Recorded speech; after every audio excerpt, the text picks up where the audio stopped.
Okay, I'd like to call the meeting to order. If you would please rise for the Pledge of Allegiance, led by Mr. Hicks. I pledge the flag of the United States of America and to the republic for which it stands, one nation, under God, indivisible, with liberty and justice for all. Okay, thank you. Clerk, please call the roll.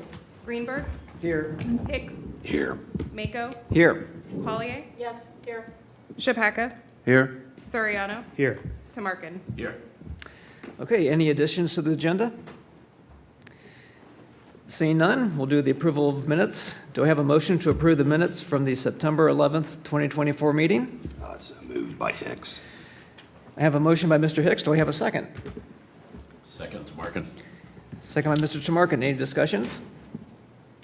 Seeing none, clerk, please call the roll. Hicks. Yes. Tamarkin. Yes. Mako. Yes. Collier. Yes. Shapaka. Abstain. Soriano. Yes. Greenberg. Yes. Motion passes. Next item on the agenda, swearing in of applicants and speakers, and I'll recognize our Assistant City Attorney. Thank you, Mr. Chair. We are now at the public hearing portion of the meeting. The public hearing will operate as follows. Administrative staff will make a presentation or comment on the application. The applicant or their representative may then make a presentation or comment on the application. The applicant has 10 minutes to present, and additional time may be requested.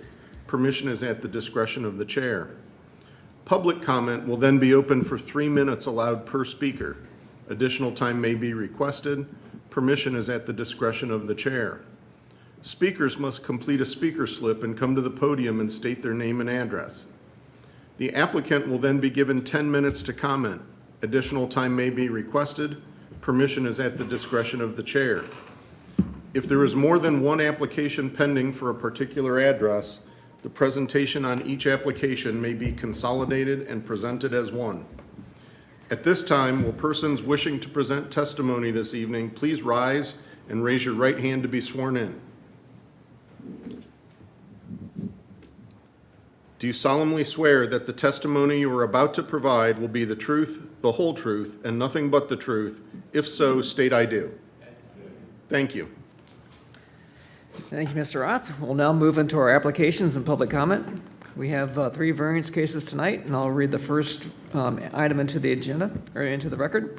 We have variance application V-0024-2024 to consider a variance application to vary section 1109.05E1A and B fences, location of the codified ordinances of the City of Gahanna for property located at 302 Crossing Creek, parcel ID 025-008838, current zoning R2, medium lot residential. Megan Workman, applicant. And I will turn it over to Mr. Blackford for a presentation. Thank you, Mr. Chair. Mike Blackford, Director of Planning. Tonight's first agenda item, as you stated, is a variance. It's zoned R1. It's really not the zoning that's really germane to this particular request tonight. It's really the type of lot that we have. And as we can see, looking at the map here, this particular subdivision looks like there's about a dozen lots or so that back up to Johnstown Road, although frontage is provided by Crossing Creek. So in the real world, the front of the house is Crossing Creek. It only has access to Crossing Creek, but since the lot backs up to a road, another road, even though that road doesn't provide access, in the zoning code world, that is a second front yard. And because of that, they cannot have a fence without a variance. So that's why we're here tonight. Again, that's why we're here. It's a double front yard. They would like a 6-foot privacy fence. Where would they like that? Well, here we go. Here's what's on your screen. Here in yellow is the area in question that they would like to fence in. It's about a little over 50 feet from the right-of-way.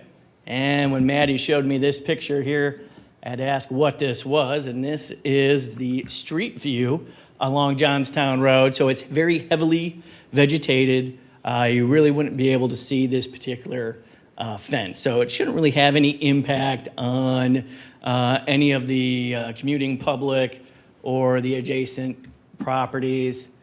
There's two code sections that technically this would be in conflict with. And in case we're curious, this is not a new code provision. This is the same code that would have been in effect, or same principles that were in effect previously. And I know from their application package and discussions with staff, I believe Maddie pointed out there's at least about 9 or 10 other lots that have fencing in this area. There's one of 3 ways that occurred. A variance was requested, no permits were granted, or permits were incorrectly granted back in the day. Because again, the previous code that we've always had in place said on through lots, it's a second front yard, can't have a fence. Just so happens that staff is working on code changes. Under director comments, I'll talk about that a little bit, but this is one of the code changes that we hope to be presenting to you next month. Variance criteria, I'm not going to go through all this. I think the most germane one here is the first one. The variance is not likely to result in substantial damage to the essential character of the neighborhood. Again, there's several lots just within this Crossing Creek area that have fencing on this, so it would not be out of character. And these conditions exist elsewhere. It's not just on Johnstown Road. I know there's a lot of subdivisions on Stigler Road as well that kind of back up. So this is not just a Johnstown Road area. That's why we're looking at making those code changes. Staff, we do recommend approval of the request, so much so that we're working on code changes. Shouldn't have any impact on any of the adjacent properties. Again, there's at least 9 other similar situations just in this small area on Johnstown Road. And because of those reasons, staff would support this request, and I would turn it back over to you, Mr. Chair. Thank you. All right, thank you, Mr. Blackford. We will now open up for public comment. Would the applicant like to comment? I honestly don't need to. I think you hit every point that I would have brought up, so I mean, it's all valid. The biggest points are. If you could come up and, Yeah, sure. please. Sorry, I didn't plan on speaking that much. Again, if you could just, again, state your name and. Yep, Ben Workman, so I'm the owner of Arrow Fence. I mean, honestly, he hit every point, like I said. The biggest issues are the fact that there are already 6-foot tall privacy fences along that stretch of the neighborhood. Like he said, the foliage coverage, there's multiple portions of that throughout, Johnstown Road like that, where the foliage coverage is heavier than what the fence would, obscure any visible. So, I mean, that's honestly the biggest points to have brought up. Yeah. Okay, thank you. Yeah.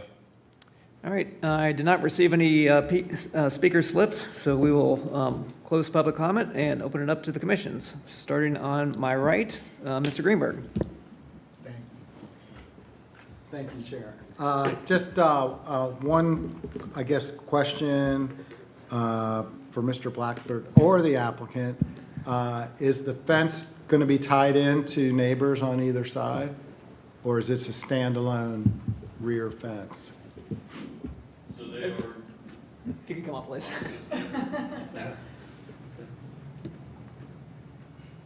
So they are going to utilize the, facing the street from Crossing Creek.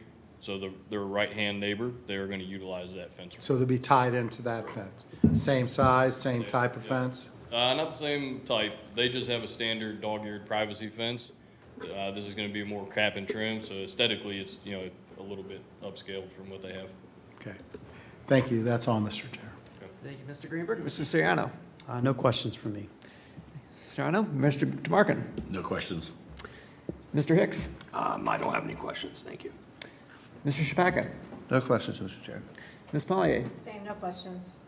Okay, just one clarification for Mr. Blackford. Again, because this is a double frontage lot, this is the reason why this is, a variance is needed, correct? Correct. Only because of that. If this was a rear yard by a zoning code standard, just like it is in the real world, this would have been approved. And I neglected to say, they submitted a permit. This was not a code enforcement action in that. So we would have been able to issue that permit a few months ago if this was a rear yard. Yes, sir. Okay, thank you. All right, any other questions? Okay, seeing none, do we have a motion to approve item V-0024-2024? Yes, Mr. Chair, I'd like to make a motion for the approval of variance application number V-0024-2024. We have a motion by Mrs. Chapaka. Do we have a second? Second? Second by Ms. Polly. Any discussion on the motion? I'll be in support of the variance. I think, given the nature of the unique lot, and especially given some of the other lots in this area, I think the fact that it has technically two frontages is really a technicality in this case. So I'll be in favor of the variance. Okay, thank you. Mark?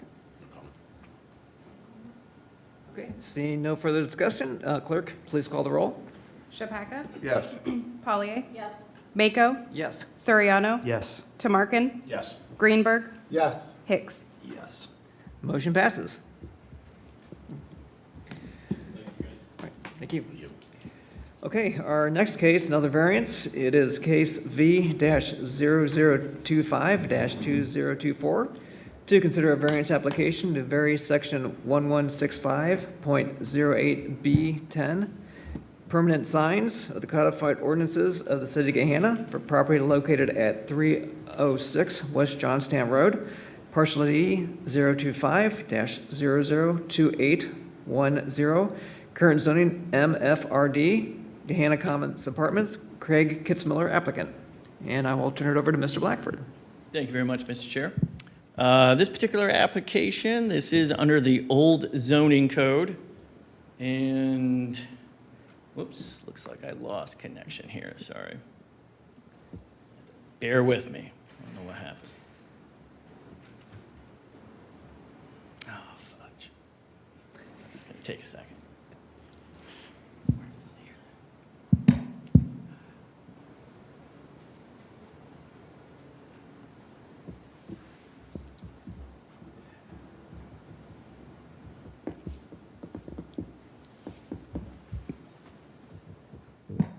While I'm stalling, I'll just comment how lovely y'all look.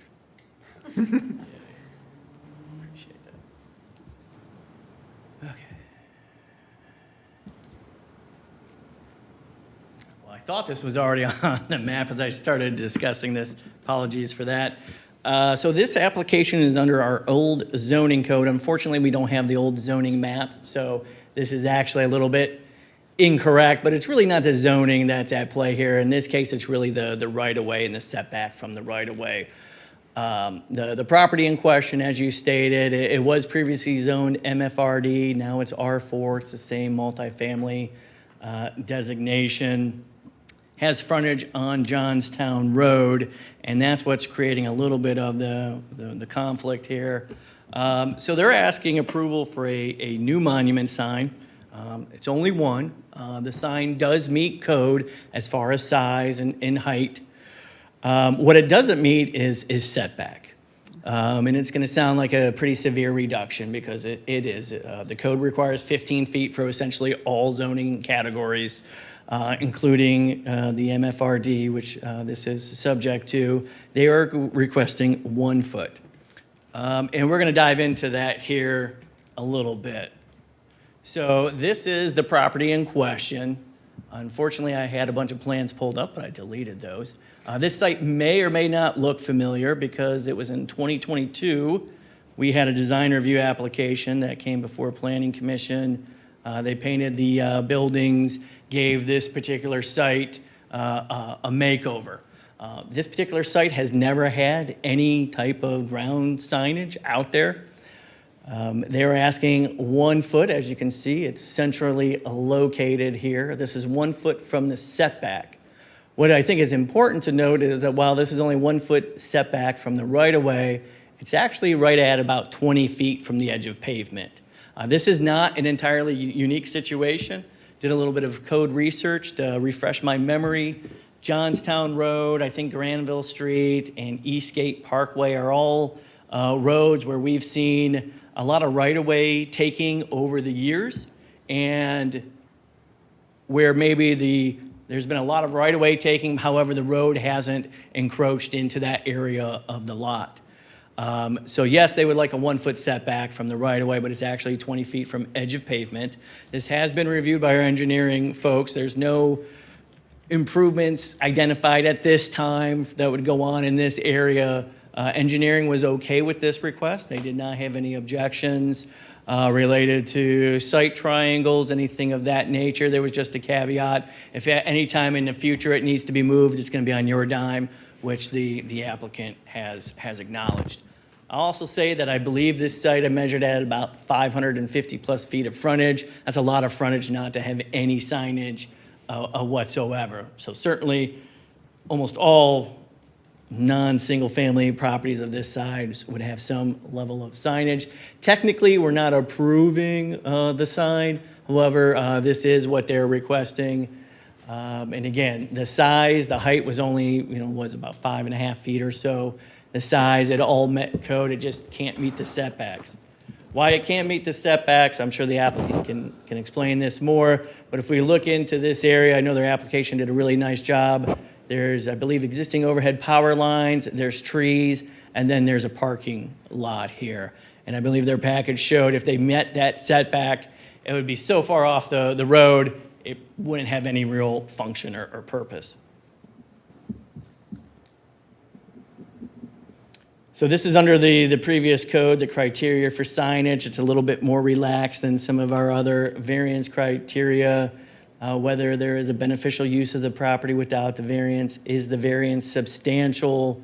On the notion of is this substantial or not, I did a little bit of research, and on Johnstown Road, if Planning Commission may recall, High Bank up there at the very north end of Johnstown Road by the roundabout there, they had a setback for their parking area, which I would argue is a larger improvement within the setback of 4 feet on Morse Road and 2 feet on Johnstown Road. So there is some precedent on Johnstown Road. Eastgate Parkway, several years ago, the Columbia Gas facility was built, and they needed their sign 1 foot from the right-of-way as well. But again, that one I think was like about 30 feet from edge of pavement. So there has been similar approvals in the past. Because of the right-of-way and the edge of pavement, again, the edge of pavement is only, I believe, a 2-lane road right there. Maybe it's a 3-lane road with a center turn lane. Fairly minimal actual pavement, a large right-of-way.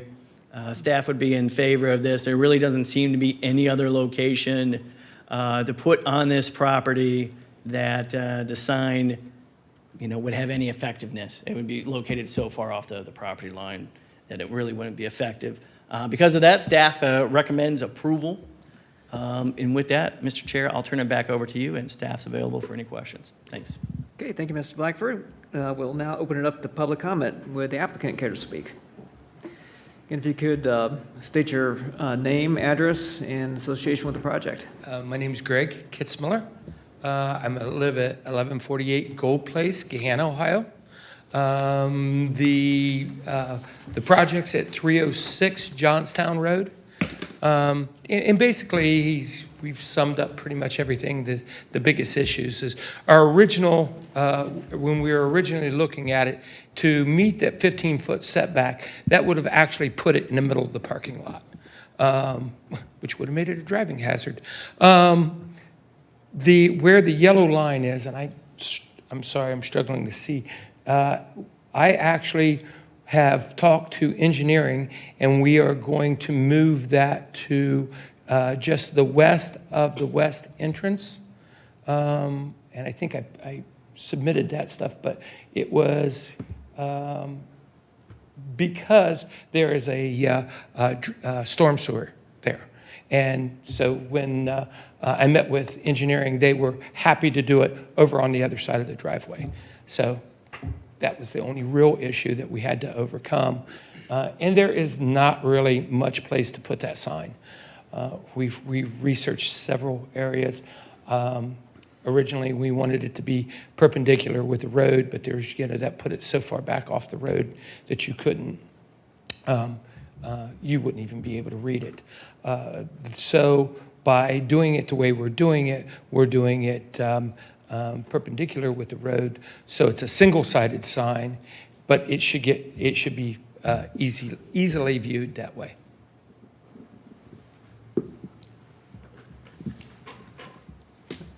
Okay, thank you. Pretty much it. Okay. We did not receive any speaker slips, so I'll now close public comment and open up to the commission for questions. Starting on my right again, Mr. Greenberg. So I guess my questions for Mr. Blackford is the requirement of engineering to say that they have to remove the sign if there's issues with the right-of-way need to be in our resolution? Is that written down somewhere that you'll remember 10 years from now? That's an excellent question, but that's standard code, so I think it's a little bit of belt and suspenders by engineering to make sure that people are aware of that. But that's already built into code in that, so I don't think it needs to be made especially as part of the motion. We also have the sign designed, the way it goes on to the foundation and the support pole. It can easily be unbolted, moved, new pole put in, and it's could be moved within hours. Okay. Thank you. No other questions. Thank you, Mr. Greenberg. Mr. Siriano? Another question for Mr. Blackford. Does the applicant need to come back for signage approval like or is that administratively approved? I can't remember. It would be administratively approvable. Okay. Yes. In so much as there isn't a size variance. Correct. Okay. If this gets approved, yes, they can move forward because every other aspect of the sign meets code. Okay, thank you. Thank you, Mr. Siriano. Mr. Tamarkin? Thank you, Mr. Chair. I'd just like to confirm, we kind of used a couple different terms here. Based on the picture, it's going to be parallel to the road. Perpendicular to the road. Where Meaning if the road goes this is way, the going- sign goes this way? No, it's going the same way. Same way as the road? Yeah. Okay, I would define that as parallel, but, so, it's gonna be hard to read. Pardon? It's not my problem, but it's gonna be hard to read because, as the car's going by, the signs, you're gonna have to look. It wasn't our first choice. But in order to get the design and get it in the place we needed it to be, especially with the storm sewer drain, that presented a real problem. So in order to get around that, that's why we've done it the way we have. It was pretty much our only available option. So a car driving 30 miles an hour really is just gonna see the end post of the brick. Well, it'll be far enough off the road. I don't think that that'll be an issue. I mean, it's still going to be 21 feet off the edge of the road. Okay. And one more time, Mr. Blair, let's just get clarity on where this sign's gonna be. It's because it's not where the yellow line is. It's gonna be on the outside of the circular driveway there, Yes, to the west. to the west. Yes. So, Right. in that grassy area right Yeah, there. right in that area. And once again, And you don't the have storm room in there sewer goes because of the actually storm- under the parking lot, so, So because of the storm shore there, you can't put it, yeah. what I would define as perpendicular to Johnstown. That would be right? the ideal place for it. It really would, but because of the storm sewer, we had to move it down. Okay. No other questions? Thank you, Mr. Tamarkin. Ms. Polly? Yes, I have one question. Is that the only signage for the It is. complex? There's no other signs? There is no other indicating- sign. There is nothing identifying the property for whether it be EMS or the pizza man. So that's basically why they're looking for this. That's all I have, thank you. Ms. Polly? Mr. Shpaka? No questions, Mr. Chair. Thank you, Mr. Shpaka. Mr. Hicks? Thank you, Mr. Chair. I have two questions. The first is to follow up on Mr. Greenberg's question. And maybe, Mr. Kitzmiller, if we could, for the record, hear from you that if a future road improvement or thoroughfare plan or something were to require this sign to move, are you agreeable to that, or do you understand? Absolutely. Okay. We discussed that with engineering, and they said, well, there's nothing at the moment, but there are big plans for the area. And I said, the way we have it designed, it is literally 8 bolts. You take a cap off, 8 bolts, pick the sign up with the crane and move it to wherever. Very good. Second question is along the lines of Ms. Pollier's question is, why the sign now? Is this part of a refresh, or are there Yes. some additional improvements? This that you're- follows into that 2022 where they have been refurbishing the property, and how budgets go. That was 2022, 2023 we do this. So 2024 was a new sign. Okay. Thank you very much. Those are my questions. Thank you, Mr. Hicks. Just a few follow-up questions. So again, did I hear correctly that the setback from the edge of pavement is going to be 21 feet? Is that- Yeah, I think that's it. I don't have it in front of me, but yes. It's a That foot. sounds about right, yeah. Okay, approximately. Okay. Next question, in the application packet I'm looking, there's a photograph with a white line and a white flag. Would I be correct to assume that's the proposed excavation for the sign? Is that? I can't see it, but because we've marked it off a couple of times. We've actually had this oopsed 4 different times to Okay. make sure that we were in the right areas, but that's what those. I was just curious because those white markings typically means that it's proposed excavation, and I just wanted to kind of Yeah, get no, this is where we had it oopsed. We started out where the yellow box is there to start with, and we realized that there was a storm sewer underneath of it, and so we've had it, like I said, 4 times that we've had that oopsed, trying to figure out the right spot for it. Okay, very good. And then another question for Mr. Blackford. Does the city have any thoroughfare plans or anything right now, planning-wise, for the improvements that we've kind of talked about for that corridor? I only know a bit since Thoroughfare Plan doesn't live in planning shop. I believe that there are improvements that are going to be occurring in this area, but I don't believe that the scope of exactly what those improvements are known at this time, or the timing. But yes, this is an area that the city has identified in the Thoroughfare Plan for improvements. What exactly that looks like and when is TBD at this point. Oh, okay. Yes, sir. Okay, that's all the questions I have. Do we have any other questions from the commission? Okay, seeing none, do we have a motion to approve case V-0026-2024? Mr. Chair, I move to approve item V-0025-2024. We have a motion by Mr. Stroud. Do we have a second? Second by Hicks. Second by Mr. Hicks. Any discussion? Okay, seeing none, clerk, please call the roll. Suriano? Yes. Hicks? Yes. Greenberg? Yes. Mako? Yes. Pollyea? Yes. Shephaka? Yes. Tamarkin? Yes. Motion passes. Thank you very much. Appreciate your time. Thank you. Okay. Our last agenda item tonight is our last variance case. It is V-0026-2024 to consider a variance application to vary section 1109.04B6, buffers and screenings of the codified ordinances, City of Gahanna. Property located at 1160 Gahanna Parkway, parcel ID 025-006170. Current zoning IM, Innovation and Manufacturing. Grote Company, Allison Crumley applicant.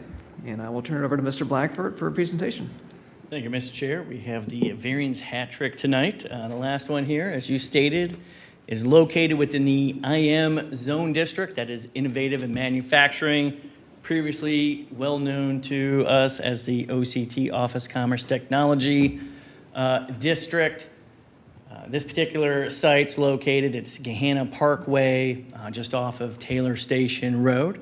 This is going to be a little bit different for Planning Commission because this application actually started administratively. It was a minor development plan. It was approved. They did a sort of like with the, we were just talking about with the apartments a few years ago. There was some refreshing going on of the building, and we can take a look at that if need be. I don't believe it was originally part of your package.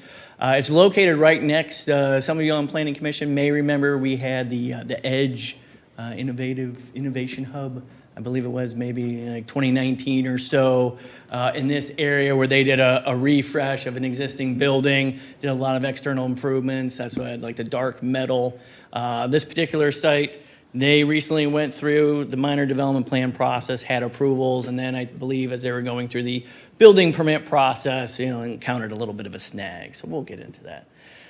So they are requesting a variance. It's a variance to not screen the rooftop mechanical equipment. Again, this is an existing building. It's been around for a long time. They did a series of exterior renovations, which included some painting a new color. I believe it also had some like exterior patio work as well. So it's a pitched roof. This particular mechanical screening is at the sort of the front of the building, right over the building entrance. It's 13 and a half feet tall, which is fairly substantial. But if we look at the plan here and we look at the area where they have the proposed rooftop equipment, this is I believe the exact same location where the existing building has rooftop equipment. It's a really small area percentage-wise of their overall building facade here. This is, again, it fronts on Gahanna Parkway. The code says you have to screen it from right-of-way and adjacent properties. This is similar language that was in the prior code as well. So this is not new code by the new zoning code. Rooftop screening in our industrial area has always been required. Oddly enough, it was the only location where rooftop screening used to be required. Here are some images. I believe this is the elevation from Gahanna Parkway where you can see. Now this is just a portion of their overall building on your screen. This is not the entire facade here. But again, this shows you the 13 and a half feet, sort of as you're looking from Gahanna Parkway. And then here's a little bit of sight lines of how much is visible the closer you get to the entrance there. So again, it's one variance tonight, buffering and screening. Typically, if this was before the zoning code change, we would have seen the whole entire project. This time, it's just a variance because all the other improvements met code. Again, variance criteria, I'd kind of look at maybe the first one here is the variance not likely to result in substantial damage to the essential character of the neighborhood. I believe the applicant's package of information included some adjacent properties. This particular area, we went back to the map. This Gahanna Parkway, Enterprise, this is some of our most industrial location. Our previous zoning code and our current one does allow for, has language that says Planning Commission can kind of apply a little bit looser standard to our design regulations because this is recognized as perhaps a little bit more industrial manufacturing than other areas of town. And certainly Gahanna Parkway, there's a lot of those types of activities. They showed a couple of buildings. I believe it was at our last meeting, we just had an outdoor metal supply company coming in just to the west of here. So again, there's some uses and some buildings and structures out there that maybe are less architecturally pleasing to the eye as this particular building. Oops. We do not object to this request. Again, it's in an industrial area. The applicant, part of their package, stated that kind of again, like with the Gahanna Manor, whatever our last project was there, where we did some improvements, and obviously there's a limited amount of budget to go around for that. What I would like to show you is, I think I have this. All right, here's the street view image, the one on the right. This is obviously how the building looked. I haven't been out there. I'm assuming it hasn't been changed yet. But this is how it looks or has looked. To the left is the edge. And the redesign really mirrored more of the edge than it does the existing building. Here's one of the design review images from that request. So again, they made a significant amount of improvements. You have some outdoor spacing, some architectural features here to the front. But just beyond this feature is where the mechanical equipment would be located. Again, staff does recognize that this particular area of the city is, this building looks significantly better than most in the area. Rooftop screening has been granted fairly regularly in the past. I think most recently it was the city's own 825 City Hall project where we needed a similar variance as well. So staff does support this request. And with that, Mr. Chair, I'd turn it back over to you. Thank you. Thank you, Mr. Blackford. We'll now open public comment. Would the applicant like to comment? And if you could state your name, address, and association with the project, please. Sure. My name is Allison Crumley. I'm with MA Design at 775 Yard Street in Grandview. I'm representing the client. Thank you, Mr. Blackford, for presenting that. I think you did a wonderful job. As you mentioned, the rooftop screening is just part of a small portion of the overall improvements that the client is wanting to do to the building. I don't know if you have the ability to go back to the previous view with the rendering of the screen. There we go.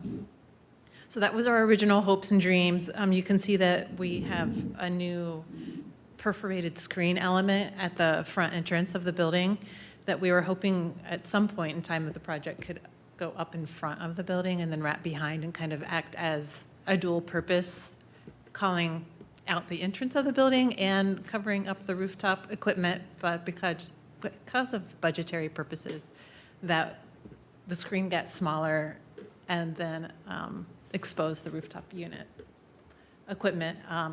And like Mr. Blackford said, there are adjacent properties in this neck of the woods it's very industrial, and there's a lot of other existing equipment exposed and is not screened.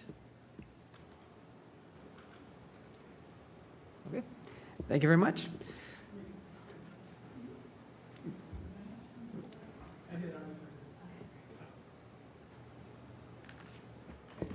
just want to give you my take on it. This is Bob Grody, Grody Company. I'm one of the owners of Grody Company and one of the owners of 3G Boise, which owns the property. We're putting over $4 million into that property to bring it up to today's modern standards. And it's not so much the cost. Yes, I just don't like spending money and putting things in that don't matter. And I don't believe this is going to be an eyesore. If anything, it's going to be the best looking building in the entire area. And so I guess I just hate wasting time, money, energy, that's something I have to maintain, something that my guys have to work around, that kind of thing over the course of the years. And so I just don't see the need for it. And that was my biggest problem with it, honestly. So for what it's worth, that's my reasoning behind not being happy about doing it. So thanks. Appreciate your time. Thank you. And seeing other comment slips, I will close the public comments and open it up to the commissions for questions. Starting on my right, Mr. Greenberg. I need to ask the applicant a question. What is in case I missed it, what is the equipment that's going on the rooftop?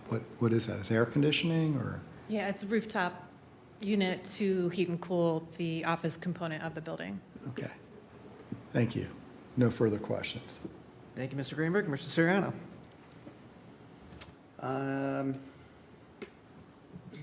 just looking. Dimensionally, the unit is it's on a sloped surface, right? Correct?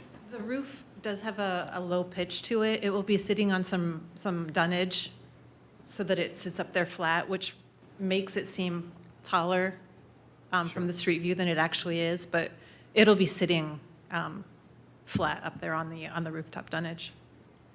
And it's being located where it is versus more centrally just because of existing location for mechanical in the building, I'm guessing?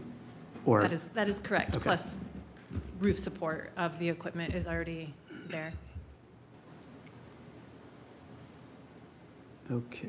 Is it a DOAS unit or what is it like in terms of, is it a DOAS? Is it a big, or just a big AHU, air handler? It's huge, yes. Okay. Okay, those are my questions. Thank you. Okay, thank you, Mr. Serrano. Mr. Tamarkin? Thank you, Mr. Chair. The existing building does have screenage. That will be removed. So it will now, that will be removed to expose the unit that's there. Okay.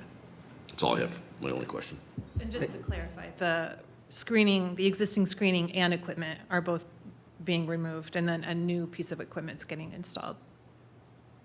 Bigger than the old or similar in size? I think it's similar in size, but, Matters. yeah, I'm not for sure. Okay, thank you. Ms. Pollier? Just one question. If it's similar in size, the existing screening that's there, could that not be reused? I don't think so. It has a different aesthetic to it. It's sloped, if I remember correctly. It's in the one picture, Mr. Blackford. The street view. But like was mentioned before, the entire building's getting painted and it's getting a little bit more modern look, and the existing screening has a little bit of a dated look to it. Okay. We're also going from multiple units, air-handling units, as we build on. You can speak to the microphone, please. Yeah, this unit actually is bigger because it's a single unit, as opposed to we had a bunch of different units, because over time we built on. And so they kind of were spread out is what they were. And now this one is a bigger unit. It's a single unit, and we're getting rid of all the other ones, is what it boils down to. So that's why it's very difficult. The screen right now that we had, even if it was aesthetically pleasing, which it's not, would not screen this thing either, to be honest with you. Can I ask one more question, Certainly. Mr. Chair? Did you look into potential screening design that might complement the new aesthetic before? I mean, you mentioned that you didn't want to have to maintain it, you didn't think it was worth your time to deal with, but did you do any due diligence into it? Yes, Okay. that was done. Can you elaborate on that? We were looking at using, I think the product was from Cityscapes, and the intent was for it to have the same perforated look as the screen that's on the front of the building. And that was rejected, why? Well, like Mr. Grody mentioned, it was in the documents, but when it came time to pick and choose elements of the project that would benefit most to not only aesthetic, to the building, but to the users of the building and his employees, it was not a high priority. I don't have anything further, Mr. Chair, thank you. Thank you, Ms. Pollier. Mr. Chapaka? Yes, Mr. Chair. Allison, Yes. do you consider the mechanical equipment to be an architectural feature? I do not. Can it be considered an architectural feature by either coloring it to highlight it or giving it a color outside the manufacturer color, if you had a preference? I think that would be great. If you could look at that. I'm very sympathetic to taking a feature, putting a screen on it, and making it bigger. We do the same thing with dumpster enclosures. And I'm like, well, why do we want to make it bigger? You would do that if you liked it architecturally. I think you can just, with the screen not being there, I'm kind of agree with, but if it can be an architectural feature, I would say go down that route with a color that you might like, or a color that would just make it neutral and make it a background to where it isn't. If you can keep that in mind as you move forward. Okay. That's all I had. Thank you, Mr. Chair. Thank you, Mr. Chapaka. Mr. Hicks? I don't have any comments, but I will have, no questions, but I will have a comment later. Okay, thank you. My only question, the machinery that's being considered here, it's industry standard, it's nothing out of the ordinary. I'm sorry, you said the screen or the? The machinery, the heating and cooling system, it's just a standard, Yes. what you would find in a building of this character. That is correct. Okay, so we're not, talking about something out of the ordinary. No. Okay, that's my only question. Any other further questions from the commission? Okay. Seeing none, do we have a motion to approve V-0026-2024? Yes, Mr. Chair, I make a motion for approval of V-0026-2024. We have a motion by Mr. Tamarkin. Do we have a second? Second, Chappaqua. We have a second by Mr. Chappaqua. Any discussion? Mr. Tamarkin. Thank you, Mr. Chair. I'm not an architect. I'll leave that up to the two architects on our panel here, but agreeing with Mr. Chappaqua, this unit's 13.5 inches tall. The building without the unit's feet tall. The building's 26 feet tall, so the unit's, really the equivalent of an entire, almost a third floor, and 50% of the height of the building. You're spending a lot of money. You're making this building look very nice. You're certainly cleaning up an old building in town and making it look very nice. So I will be in support of this because it fits in the industrial zone. If this was somewhere else, I might not be in support of it. But in the location where it is, I will support the variance because it's your choice to do this, and it's compatible with all the other buildings in the area. But I'll challenge you, based on Mr. Chappaqa's comments, to make it aesthetically pleasing because my untrained eye tells me it's going to look a little bit of an eyesore on the top of a pretty building there. So, but it's your building, it's your choice, and see how it works for you. So, Thank you, Mr. Tamarkin. Ms. Polly? I don't have any comments, thank you. Mr. Chappaqua? No comment, Mr. Chair. Mr. Hicks? Thank you, Mr. Chair. So my comments are, I'll also rely on our architectural expertise on this commission. And I also am sympathetic to Ms. Crumley and Mr. Grody's position on this. Why incur the cost of something that's not necessary, and the time and the energy? I will say you did have to incur the cost of this variance application, and you had to spend some time and energy being here. So maybe this is this code area is a candidate for perhaps revision, because I can foresee everyone in this zoning district using a similar argument. And, to contrast that with the fence variance we heard earlier, that was unique to a parcel, and we do hear those a lot. This is not unique to the parcel. It could be argued for any building in the industrial or innovation and manufacturing zone. So maybe that's something that we can consider in a future zoning code review, whether this portion of the code is necessary. So I'll be in support of the application. Thank you. Thank you, Mr. Hicks, and I have no comments, so clerk, please call the roll. Tamarkin, yes. Chappaqua, Yes. Polly, Yes. Soriano, Yes. Greenberg, Yes. Hicks, Yes. Mako. Yes. Motion passes. Okay, that concludes our items for tonight. Next agenda item, any unfinished business? No, sir. Any new business? Official reports, Assistant City Attorney. Nothing to report. I'll let Mr. Blackford use any time that we have here. Director of Planning. Thank you for donating that time. I appreciate that. Nothing much to share other than I don't believe we're going to have a meeting next, whenever that would be. I think that's like October 9th. I don't believe we have any items. And October 23rd, hopefully we should have some zoning code changes for you all, plus whatever else projects we have. That would conclude planning's comments and nothing from council. I have a question for Mr. Blackford. Mr. Greenberg. Could you give us an idea of where we are now since the new code's been put into place about going back and forth and how many applications are pending with, you don't have to give us the exact number, but is there a lot still remaining under the old code? I don't think there's too many left. That's a great question. For planning commission projects, I can picture the list in my head. There might not be more than like 5 or 6. I can't think of anything major at this point.